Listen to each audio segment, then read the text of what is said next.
Gelar a gulplich agus na curcic. Se seo gása fum a nierich le leichen na splé agus na sadjari hien. Ach a kleiner goed na hian sin go trich dju. Besanetje an een skieren, maar an jillen skiernach.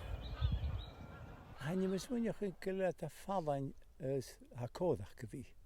Ha mismunach yn gyda ta nad fi wedi gol sias siachat yn y blionach yn. Ha mismunach yn gyda stoch do be a hwylykal, do be a krachtedach, do be a gwynia. Ha siwmichel ar yn ni ho ha fatte varach ha fianach ynan, ha fatte varach hwnnach yan. An ni ho yn foch gyffael gyda dol hyn fi as yn naart for efel kodach gyfi. Men han fianach yn gichin yn ddwyinach is cwmal hwle cael y falaf. Ek in jere jaken kom me woeien, warken voor weders, tachart as de groeitjer en toe schier en jelen skienach, maar een soort rijf koetje. So this project is about helping people on the ground to do things that help wading birds, and habitat management is one of the things. So looking at your stocking densities, looking at having grassland areas and rushes, rough grazing that these birds can nest and forage in.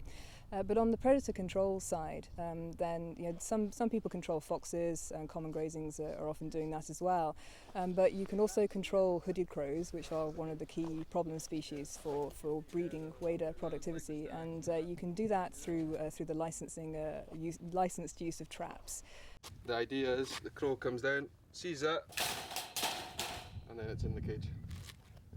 Not everyone can just go out and do it straight off the bat. They need to register with Nature Scot and apply for a general licence for crow control trapping.